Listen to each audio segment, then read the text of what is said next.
Captain Jake Morrison stood on the bridge of the starbound Pioneer and looked out at the empty space around them. Stars filled the darkness like tiny diamonds. His ship had been traveling for 3 months now, looking for new worlds that humans could visit. "Captain, I'm getting something strange on the sensors," said Lieutenant Amy Foster from her seat at the communications desk. She was young, maybe 25, with short brown hair and sharp eyes that missed nothing. Jake walked over to her station. "What kind of strange?" Amy pointed at her screen. "There's a signal coming from that moon over there. It's very old, but it's still working. The signal is repeating the same message over and over." Jake looked where she pointed. The moon was gray and lifeless, floating around a dead planet. Nothing should be alive there. "Can you tell what the message says?" "Not yet, sir. It's in a language I don't know. But Dr. Barnes might be able to figure it out." Dr. Lisa Barnes was the ship's expert on alien cultures and languages. She was in her 30s, with long red hair and green eyes. She spent most of her time studying old alien writings and trying to understand how different species lived. "Get her up here," Jake said. A few minutes later, Dr. Barnes arrived on the bridge. She looked excited, like she always did when there was a mystery to solve. "Amy told me about the signal. Can I hear it?" Amy played the message. Strange sounds filled the bridge. They sounded sad and desperate, like someone crying for help. Dr. Barnes listened carefully. Her face grew serious. "This is incredible. The language is Zilani. I've only seen it in old books. The Zilani were a peaceful people who lived in this part of space about 200 years ago," were asked Commander Ryan Clark. He was the ship's security chief, a big man with gray hair and worried eyes. "What happened to them?" "They all died," Dr. Barnes said quietly. "Every single one of them. Scientists thought it was a disease or maybe a war with another species, but no one ever found out for sure." Jake felt a chill run down his back. "What does the message say?" Dr. Barnes worked at Amy's computer for several minutes. Her face grew pale as she translated the words. "It says, 'Help us. They are killing us all. We are innocent. Please remember us when we are gone.'" The bridge became very quiet. Jake could hear the soft hum of the ship's engines. "There's more," Dr. Barnes continued. "The signal is coming from some kind of data storage device. There might be records down there, real evidence of what happened." Jake made his decision quickly.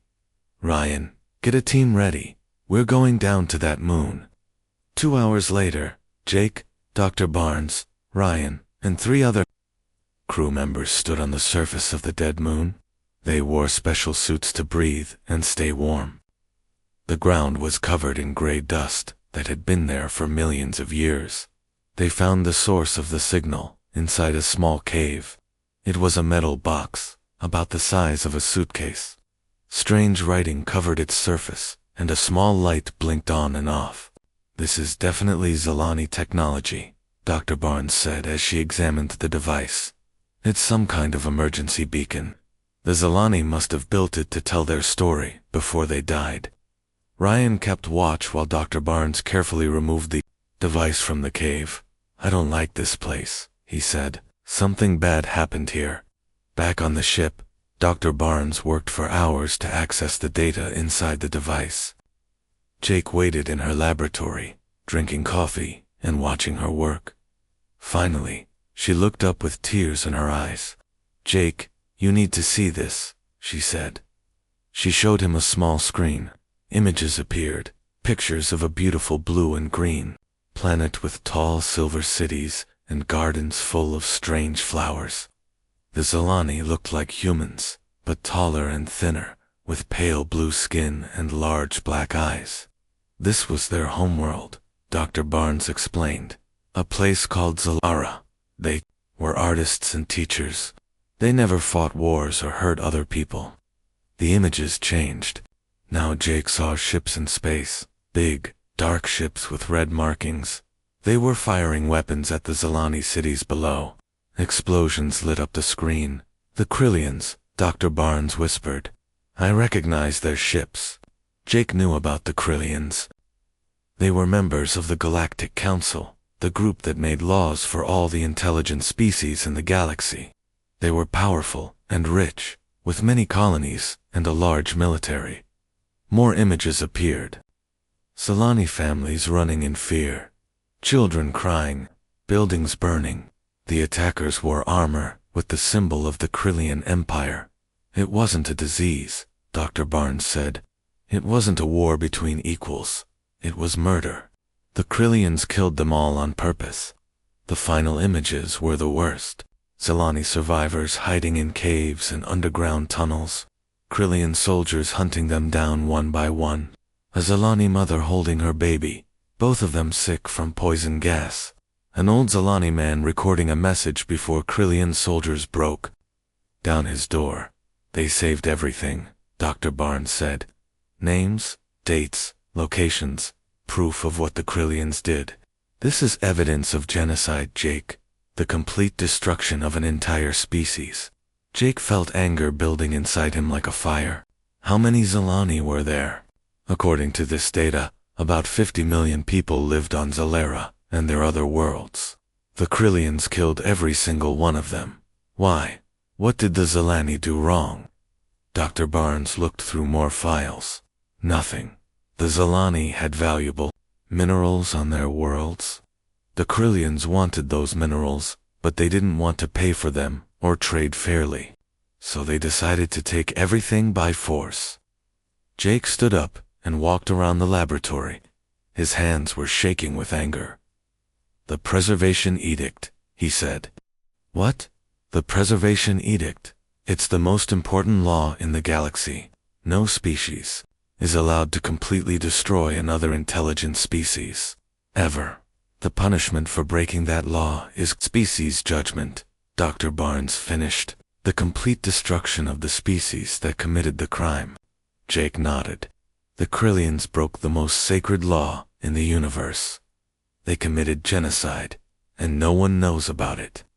Dr. Barnes saved all the data from the Zilani device. What do we do now? Jake looked at the images of the dead cities one more time. Somewhere in space, the Krillians were living comfortable lives, enjoying the wealth they had stolen from a peaceful people they had murdered. We take this evidence to the Galactic Council, he said. We make sure everyone knows what the Krillians did, and we demand justice for the Zilani. As the starbound pioneer turned toward the nearest communication relay, Jake thought about the Zilani families in the images. They had died 200 years ago, but their final message had waited patiently for someone to find it. Someone to tell their story. Someone to demand justice. The Krillians thought they had gotten away with murder. They were wrong. Humanity had found the truth, and humanity would not let this crime go unpunished. The evidence was clear. The law was broken. Now it was time for judgment. The Galactic Council met on Axiom Prime, a neutral world at the center of known space. The council building was huge, made of white stone that seemed to glow in the light of the system's twin suns.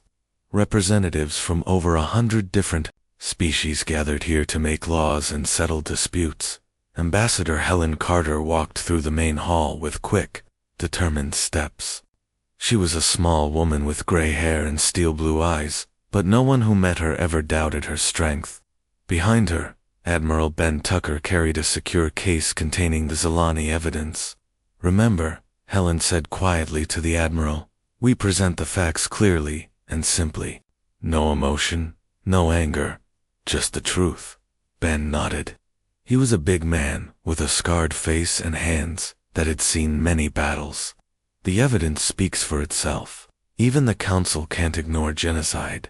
They entered the main chamber, where the council was already in session. Hi, Arbiter. Zenkar sat on the central platform. He was ancient, even for his long-lived species, with purple skin and 4 arms. His people had helped create the Galactic Council thousands of years ago. Around the circular chamber, representatives from dozens of species sat in groups. The tall ones, with their blue feathers. The rock people, with their gray stone skin. The traders with their many eyes and quick movements. And in a section marked with red banners, the Krillian delegation. Counselor Vextel led the Krillian group. He was typical of his species, tall and thin, with pale gray skin and black eyes that showed no emotion. His people had joined the council 50 years ago and quickly became one of the most powerful members. The council recognizes Ambassador Carter of Earth, said the High Arbiter in his deep, slow voice. Helen stepped forward. High Arbiter, honored members of the council, I come before you today with evidence of a terrible crime, a crime that strikes at the heart of everything this council stands for. She nodded to Ben, who activated a holographic display in the center of the chamber.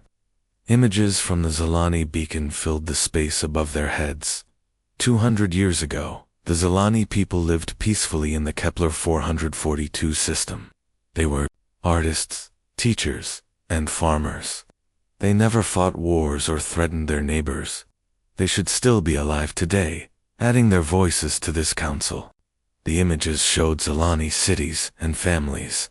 Many of the council members leaned forward with interest. The Zilani had been beautiful people, and their cities were works of art. But the Zilani are all dead, Helen continued. Every man, woman, and child. 50 million innocent people, murdered for one reason, because another species wanted their resources. The hologram changed. Now it showed Krillian warships attacking Zilani worlds. The sound of explosions and screaming filled the chamber. Several council members made sounds of shock and disgust. Counselor Vextel stood up. I object to this display. These images could be false, created by computer programs. Humans are new to the galaxy. How do we know they understand what they found? Helen had expected this response. The evidence has been verified by 3 independent analysis teams.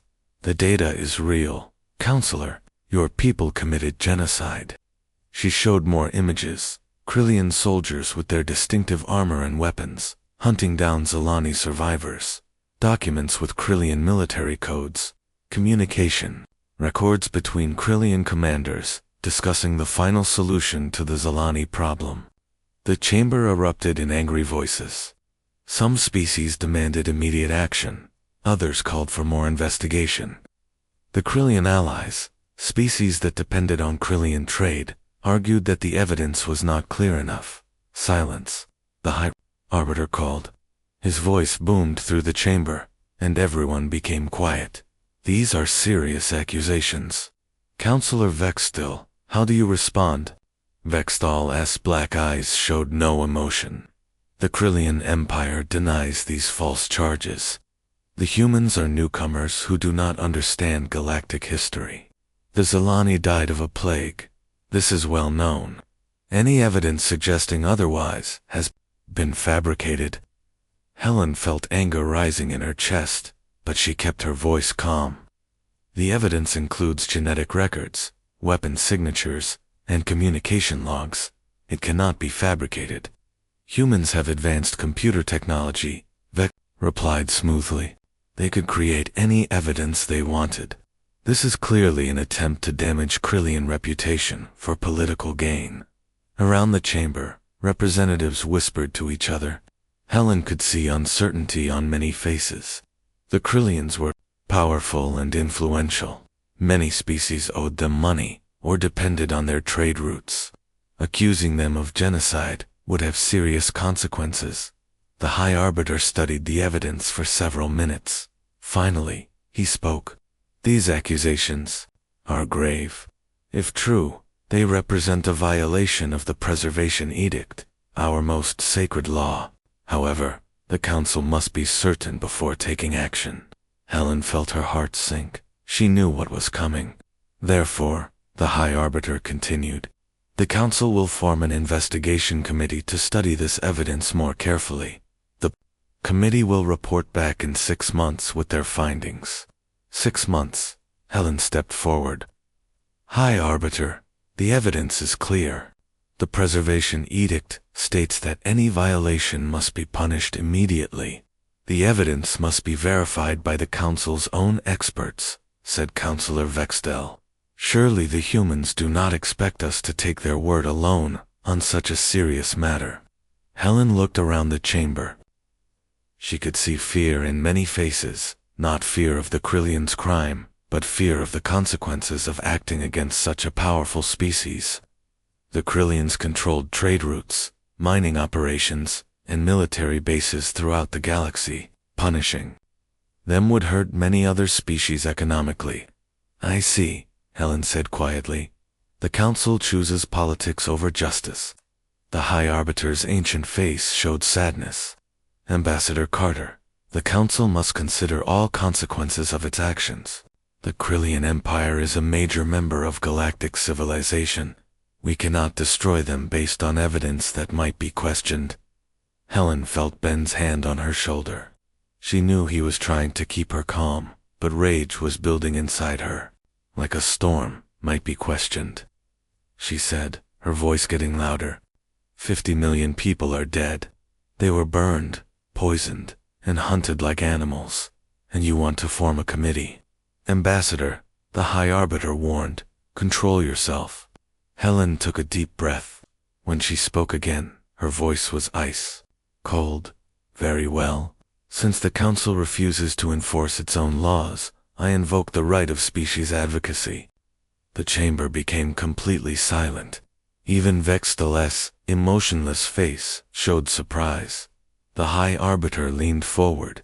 Ambassador, are you certain?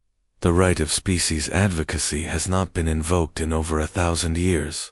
I am certain, Helen said. The Zilani people cannot speak for themselves because they are all dead. Therefore, humanity claims the right to speak for them. We will be their voice. We will be their protectors. And we will be their avengers. The ancient law was clear. When an entire species was destroyed, any other species could claim the right to act on their behalf. It meant that humanity could take any action they felt was necessary to punish the Zilani's killers, even war. Councillor Vextel finally showed emotion. His black eyes filled with anger. The humans threaten the Krillian Empire. We have 100 worlds and 1,000 warships. Humans have barely left their home system. Helen smiled, but it was not a friendly smile. Numbers don't matter when justice is on your side, Counselor. Ask any human soldier. Ben stepped forward. His scared face was grim. The human fleet is already mobilizing. We're not interested in your trade routes or your mining operations. We want justice for the Zilani, and we're going to get it. High Arbiter raised one of his 4 hands. Ambassador Carter, please reconsider. War between your species would be devastating for both sides. There won't be a war, Helen said calmly. There will be judgment. The Krillians chose to completely destroy another species.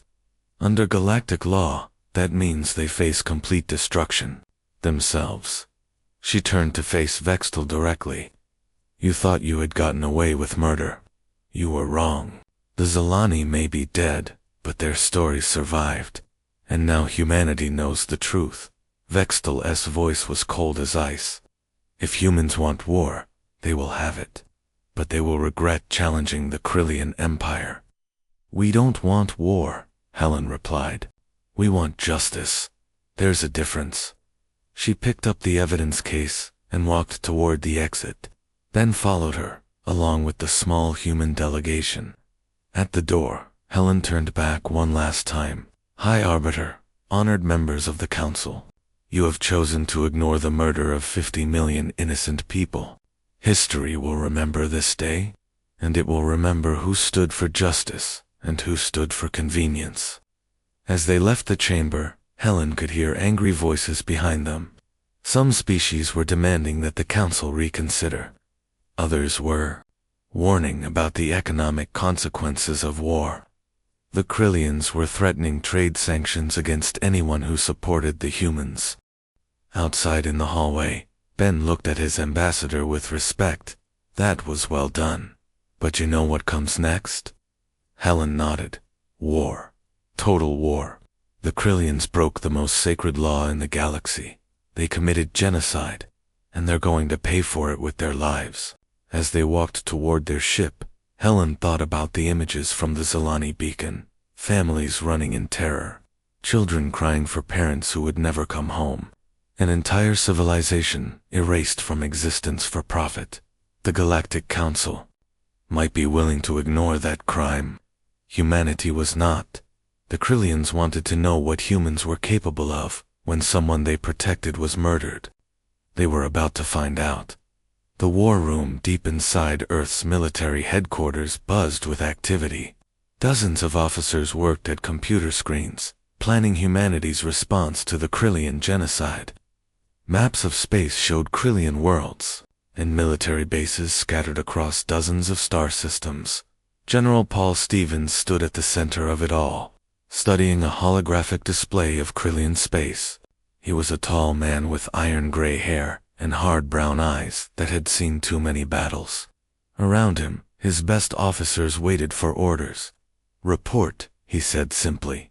Colonel Kate Phillips stepped forward. She was small and quick, with short black hair and scars on her hands from years of special operations. "Intelligence confirms 47 Krillian worlds. General, 15 major military bases, 8 shipyards, and their capital world of Krill Prime." General Stevens nodded. "What about their fleet?" "Approximately 800 combat ships," said Captain Greg Walker. He commanded the battleship Defiant and knew more about space warfare than anyone in the human fleet. "They have superior numbers, but our new technology gives us advantages." Dr. Nina Rodriguez looked up from her computer terminal. She was the head of weapons development, a genius who had created most of humanity's advanced military technology. "The adaptive shielding is ready, General? Our ships can now absorb and redirect Krillian plasma fire, and the new fusion torpedoes can penetrate their armor." Stevens walked around the holographic display, studying each Krillian world. "This isn't a normal war. We're not fighting for territory or resources. We're delivering judgment. Complete judgment." The room became quiet. Everyone knew what that meant. In a normal war, the goal was to defeat the enemy and force them to surrender. In a judgment war, the goal was extinction, the complete elimination of the enemy species. "Sir," said Lieutenant Colonel Tony Martinez, "are we really going to kill every single Krillian? There are billions of them, including civilians." General Stevens stopped walking and looked at the younger officer. "Colonel, did the Krillian spare Zilani civilians? Did they show mercy to Zilani children?" Tony's face grew pale. He had seen the evidence from the Zilani beacon. "No, sir. They killed everyone. Then they chose the rules of this conflict. They made genocide their weapon of choice. Now they face genocide as their punishment." Stevens turned back to the display. "Dr. Rodriguez, what's the status of the biological weapons?" Dr. Rodriguez shifted uncomfortably in her chair. "General, I have to ask again, are we sure about this? Once we release the engineered virus, every Krillian in the galaxy will die within weeks. There's no cure, no way to take it back." "The Krillians used biological weapons against the Zilani," Stevens replied coldly. "They poisoned entire cities. Justice demands equal treatment." Captain Walker studied the fleet deployment charts. "General, even with our new technology, we'll take heavy losses. The Krillians have been preparing for war much longer than we have." Stevens walked over to a large screen showing images from the Zilani beacon. Pictures of burning cities and murdered families filled the display. "Captain, how many humans died when the Krillians attacked our colonies?" "None, sir. The Krillians never attacked us directly." "Exactly. We're not fighting for human lives. We're fighting for justice. For the memory of 50 million dead Zilani who can't fight for themselves." Stevens turned to face his officers. "Every human who dies in this war is a volunteer. We're not defending our homes. We're avenging someone else's destroyed home." Colonel Phillips pulled up detailed maps of Krillian military installations. What's the attack plan, sir? Stevens activated a new display showing human fleet movements. Three-phase operation. Phase 1, simultaneous strikes on all major Krillian military bases. We hit them fast and hard before they can coordinate a response.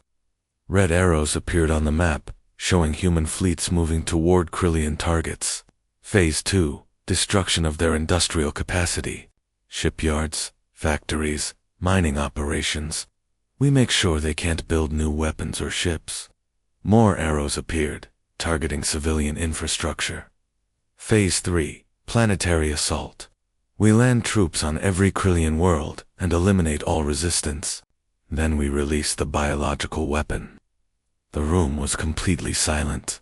Several officers looked uncomfortable with the plan's brutality.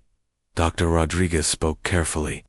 General, the other galactic species are watching us. If we use biological weapons for genocide, they might unite against us. Stevens laughed, but there was no humor in it. Doctor, the other species had their chance to deliver justice through the Galactic Council. They chose politics over law. Now, they get to watch what real justice looks like. Captain Walker studied the fleet assignments. Sir, you're sending the Defiant against the Krillian home fleet. They'll outnumber us 5-1. Can you win? Walker's jaw tightened. Yes, sir. The new shields and weapons give us a fighting chance. But it won't be easy. Nothing worthwhile ever is. Stevens turned to Colonel Phillips. Kate, your special forces teams have the most dangerous job. You need to capture Krillian communication centers intact. We want the galaxy to see what happens when someone commits genocide. Phillips nodded grimly. My teams are ready, General. We'll make sure everyone knows why the Krillians are dying. Stevens walked back to the center of the room. Understand something, all of you. This isn't a war we wanted to fight. It's a war we have to fight. The Zilani trusted the galactic community to protect them. That community failed. Now humanity stands as the protector of the innocent. He pointed at the images of dead Zilani families. Every Krillian soldier we kill for them. Every Krillian world we destroy in their memory. This is not revenge. This is justice. Lieutenant Colonel Martinez raised his hand. Sir, what if the Krillians tried to surrender? They won't get the chance, Stevens replied. The Zilani tried to surrender. They sent messages begging for mercy. The Krillians ignored those pleas and killed them anyway. We will show the Krillians exactly the same mercy they showed the Zilani. Dr. Rodriguez pulled up production reports. General, the fleet will be ready in 2 weeks. All ships will have the new technology installed. The biological weapon will be ready for deployment. Good. And our allies? None, sir. No other species is willing to openly support our action. They're afraid of economic consequences. Stevens wasn't surprised. They'll support us after we win. Fear makes allies faster than friendship.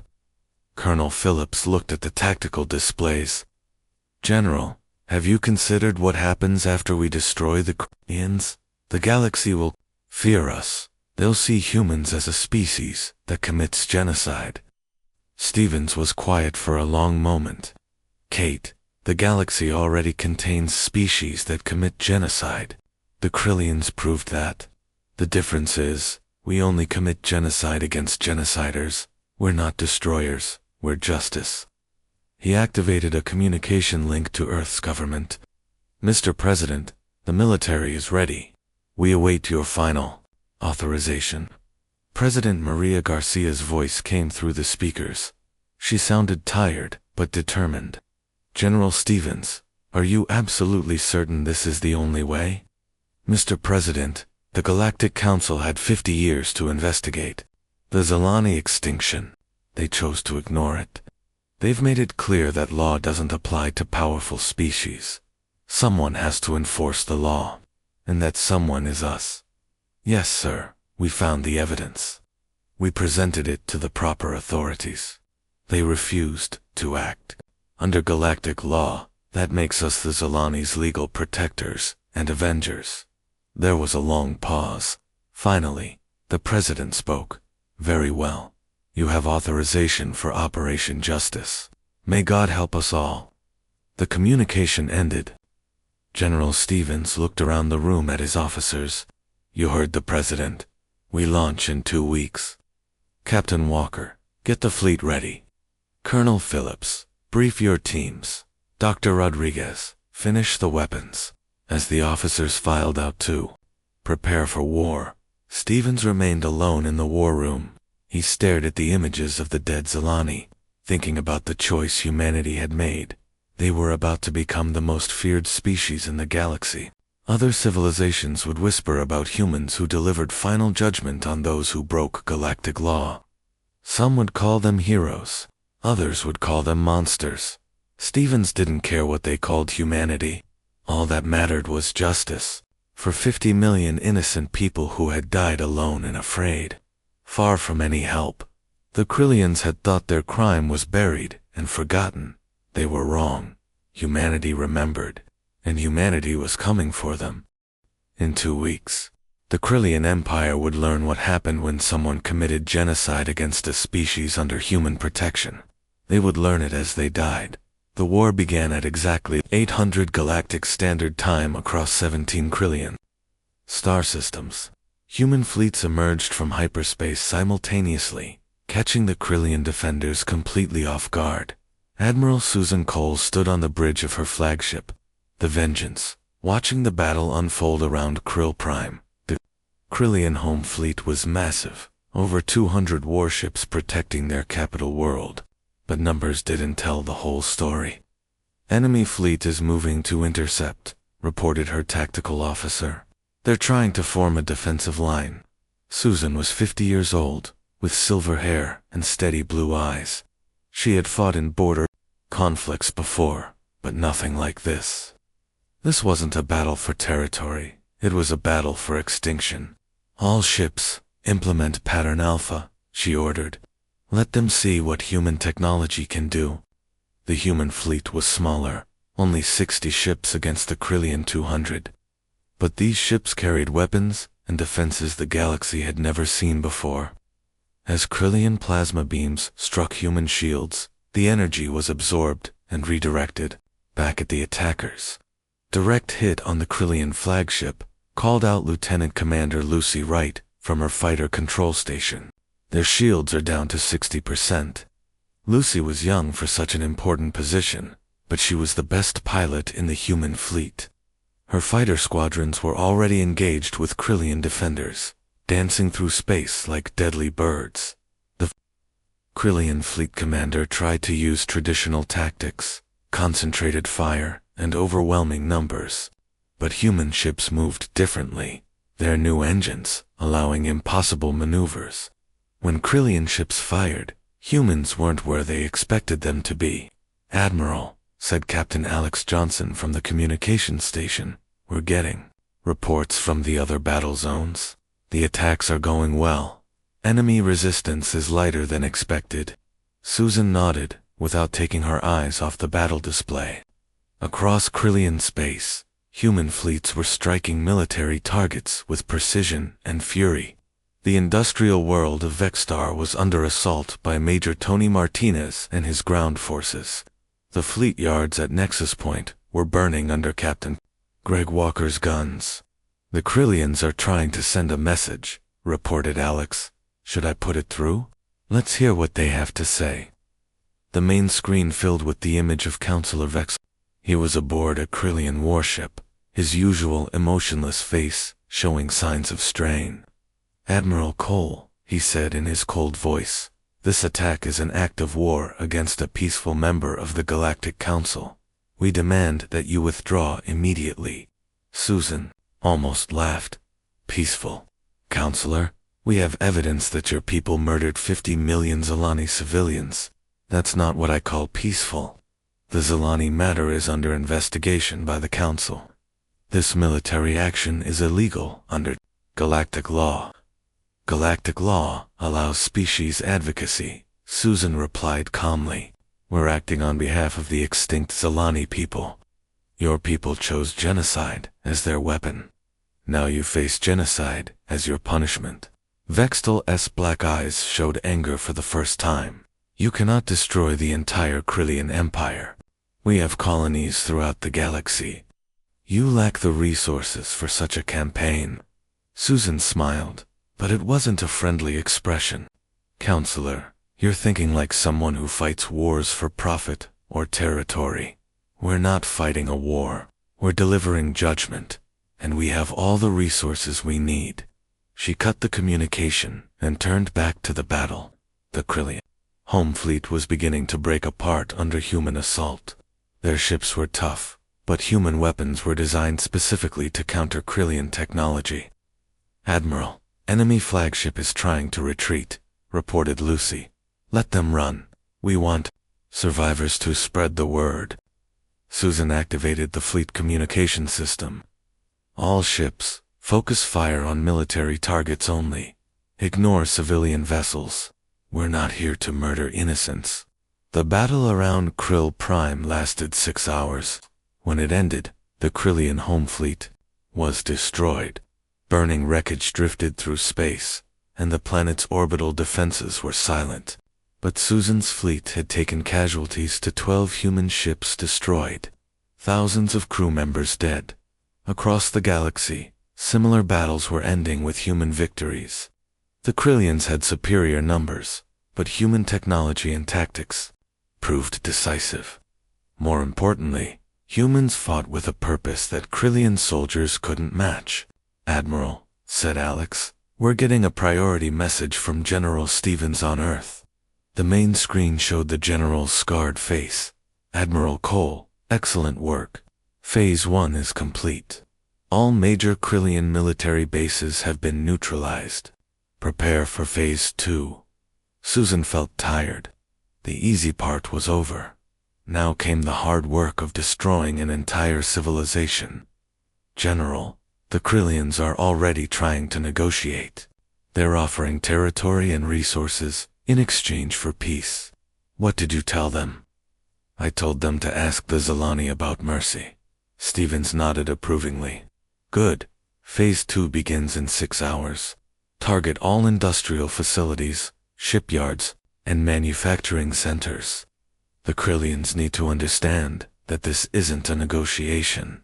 After the communication ended, Susan walked around her bridge, looking at her exhausted crew. They had won a great victory, but she could see doubt in some faces. Captain Wright, she said to Lucy, what's your assessment of our pilots? Lucy hesitated before answering. They're good, Admiral, but some of them are asking questions about what we're doing. Destroying military targets is one thing. What comes next is different. Susan understood. Phase 3 would involve attacking civilian targets and eventually releasing biological weapons. That crossed lines that human military training had always respected. Lucy, do you remember the images from the Zalani beacon?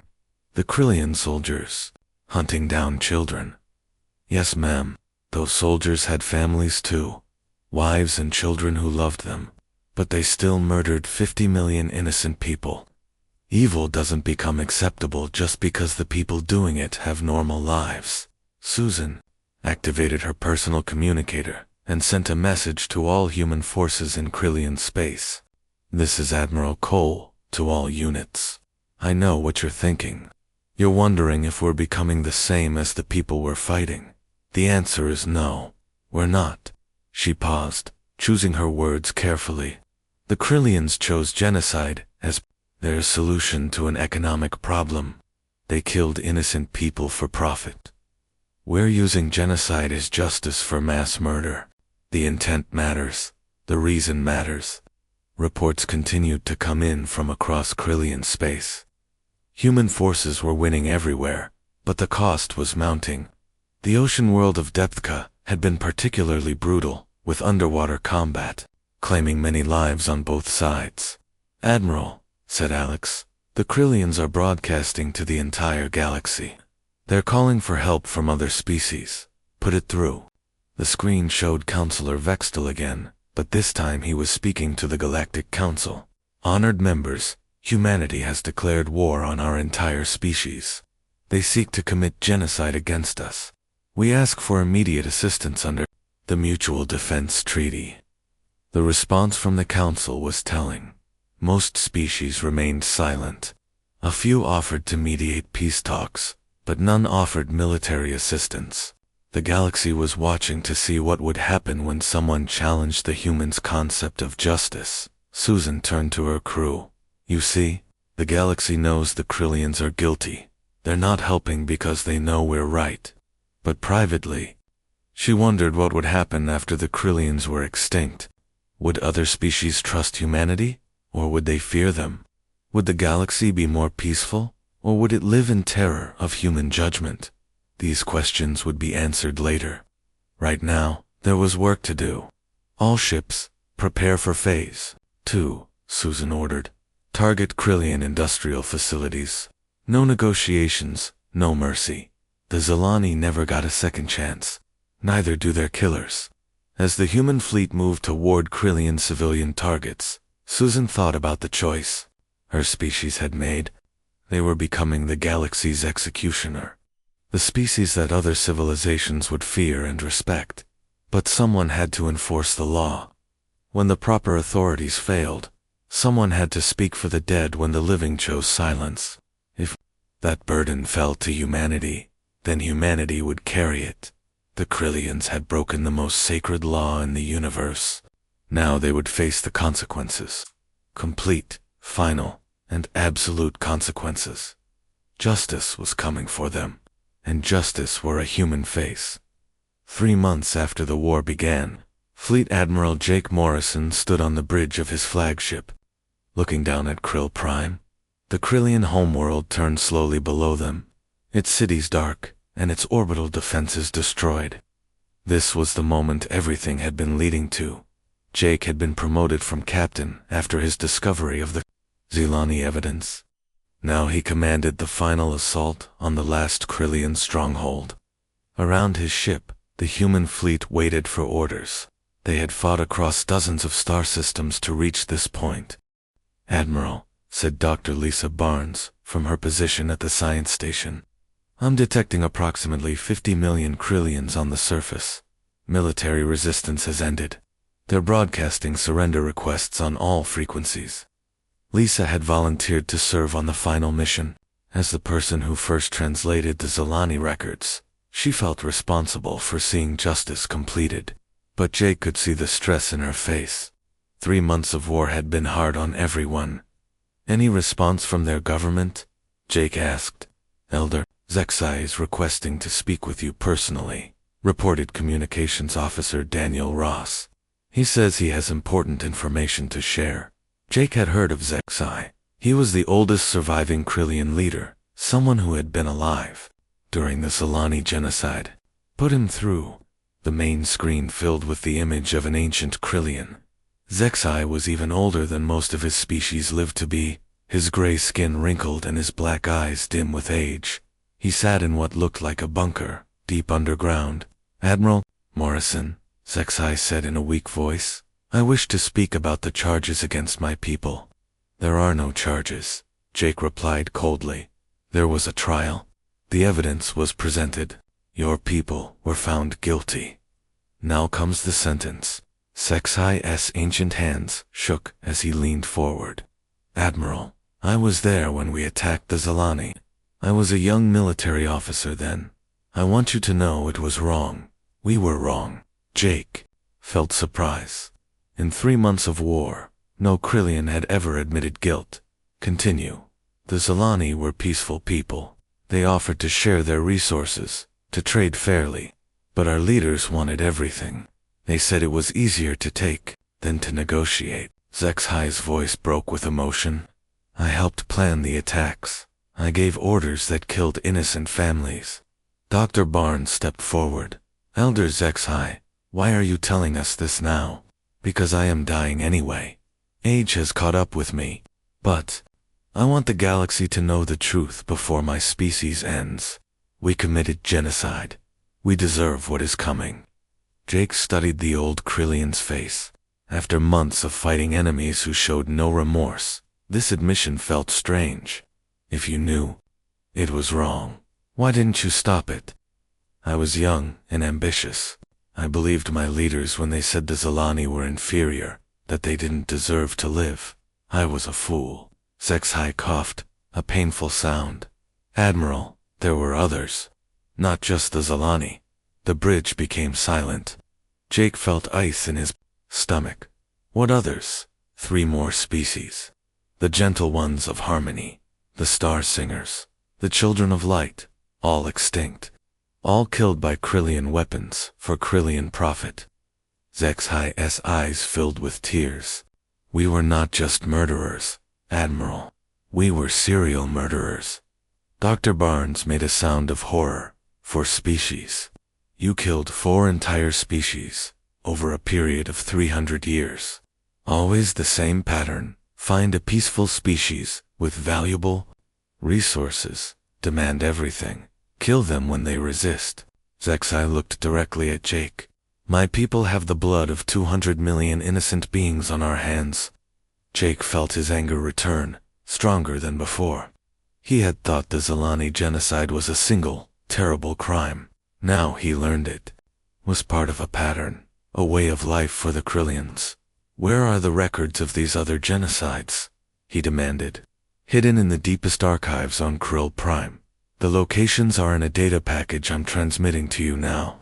Zexai's image flickered as explosions shook his bunker. Admiral, my planet is dying around me.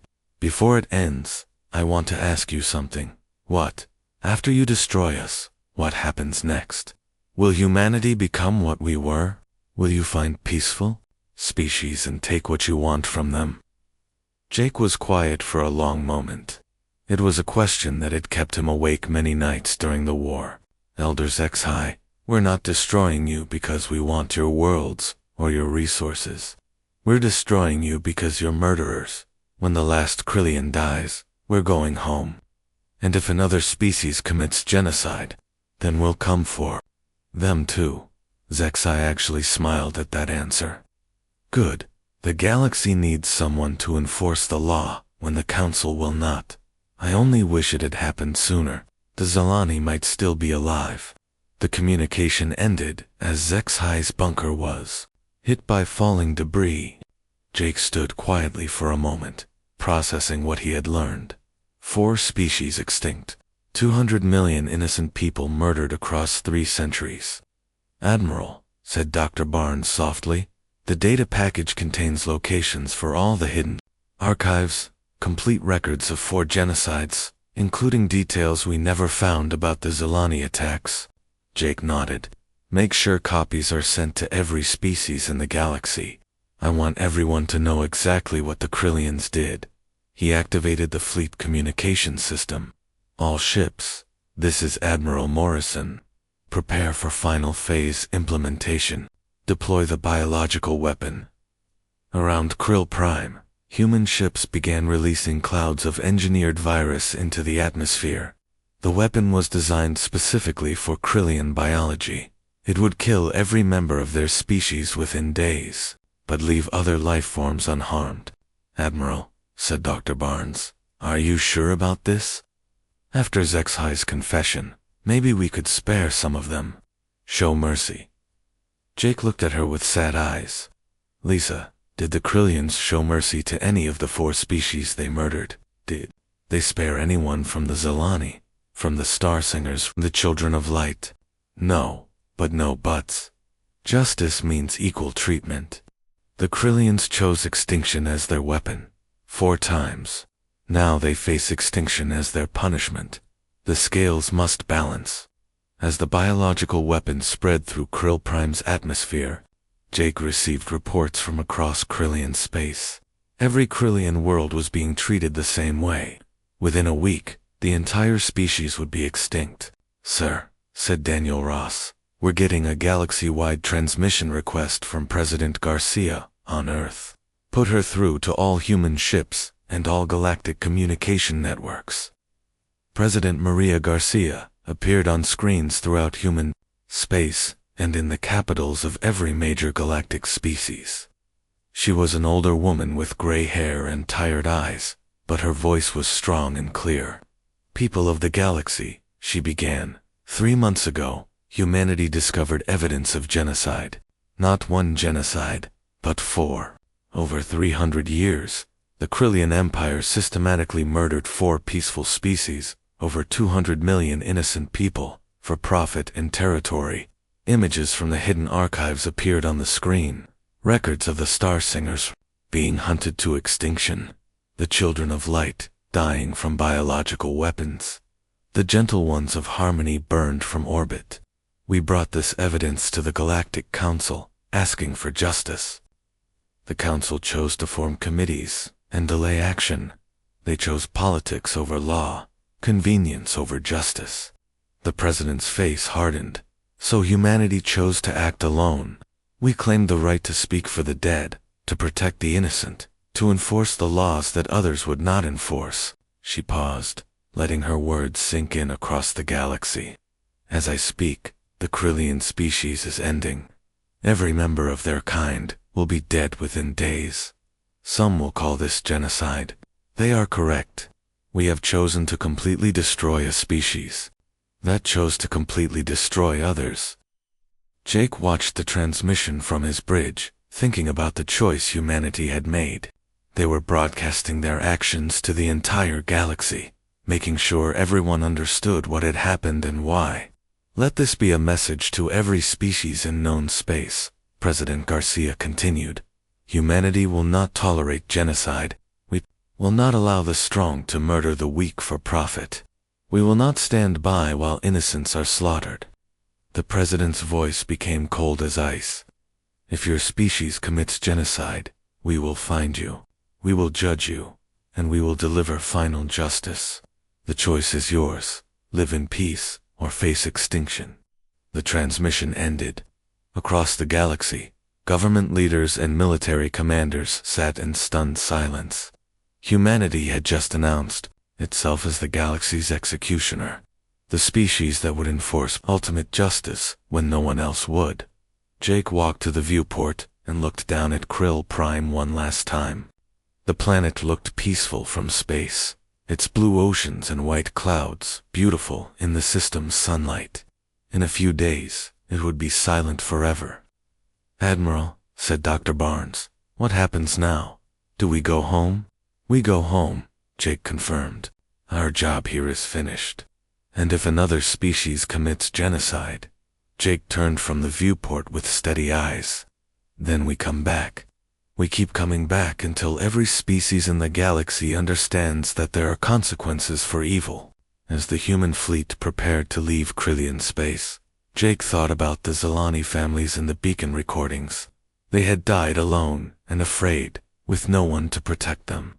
But their story had survived, and justice had finally been served. The Krillians were extinct, just as they had made others extinct. The scales were balanced. The dead could rest in peace, and across the galaxy, every species now knew that humanity was watching, waiting, ready to deliver final judgment on anyone who chose the path of genocide. The age of consequences had begun.